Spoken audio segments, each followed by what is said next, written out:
তোফায়েলকে নিয়ে আমরা আমাদের ফিউচার চিন্তা করছি, বাংলাদেশ টিমকে ভালো সার্ভিস দেবে। এরকম অলরাউন্ডার আসলে বাংলাদেশে one of the best all rounder ছিল। বহুদিনের আক্ষেপ, দীর্ঘদিন ধরে বিপিএল ছাড়া আর কোনো টি-20 টুর্নামেন্ট আয়োজন হতো না দেশের ক্রিকেটে।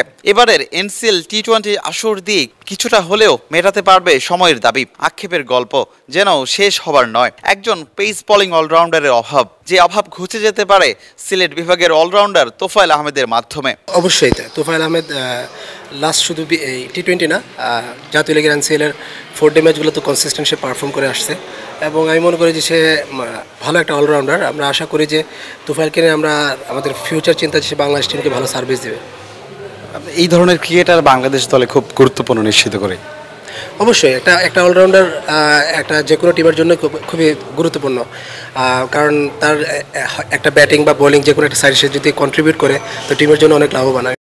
টুর্নামেন্ট শুরু হতে না হতেই বাগানে ফুল ফুটেছে, নতুন মুখ বেরিয়ে এসেছে। ফুলের সুবাস মিলে যেতে পারে তরুণ পেস বোলিং অলরাউন্ডার তোফায়েলের মাধ্যমে। ব্যাটে বলে যতটুকু সম্ভাবনা ছড়িয়েছেন তাতে আগামী দিনে বাংলাদেশ ক্রিকেটের হার্দিক পান্ডিয়া হওয়ার যথেষ্ট সম্ভাবনা রয়েছে তার মাঝে। রংপুরের সঙ্গে 59 রানে হারিয়ে বিপদে সিলেটে, তখন উইকেটে এসে বিপদ থেকেই রক্ষা করেননি। 134 স্ট্রাইক রেটে 38 বলে 51 রানের ফাইটিং নক খেলেন তোফায়েল। দল না জিতলেও টিম ম্যানেজমেন্টের হৃদয় জিতে নিয়েছেন এই লোকাল বয়। অবশ্যই তোফায়েল যেভাবে খেলতেছে বা যেভাবে আগাচ্ছে খুবই ভালো খেলতেছে। আসলে এরকম অলরাউন্ডার আসলে বাংলাদেশে one of the best all rounder এখন পর্যন্ত আমার দেখা নতুনদের মধ্যে।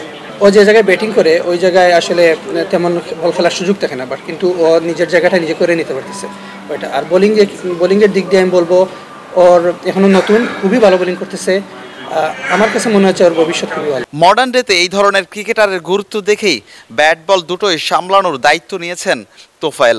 এই একটা আসলে পজিশন আসলে একটা টিমের মধ্যে যে কিনা ব্যাটিং বোলিং দুইটাই টিমকে কন্ট্রিবিউশন করতে পারে। এই একটা জায়গায় আসলে যদি একটা টিমে যদি এরকম একটা প্লেয়ার থাকে, প্রত্যেকটা টিমে আসলে যে কোনো সময় যে কোনো খেলা চেঞ্জ করে দিতে পারে। আসলে পেস বোলিং অলরাউন্ডার একটা টিমে আসলে অনেক গুরুত্বপূর্ণ আমি মনে করি।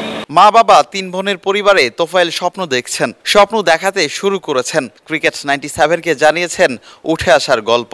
আসলে পেস বোলিং অলরাউন্ডার আমি একদম যখন আমি খেলা শুরু করি তখন থেকেই আসলে আমি দুইটাই করতাম, বোলিং ব্যাটিং দুইটাই করতাম। সবসময় চাইতাম যে টিমে কন্ট্রিবিউট করার। আসলে সবসময় নিজের মধ্যে একটা জিনিস কাজ করতো যে আমি কেন একটা সাইডে নিজেকে আবদ্ধ রাখবো।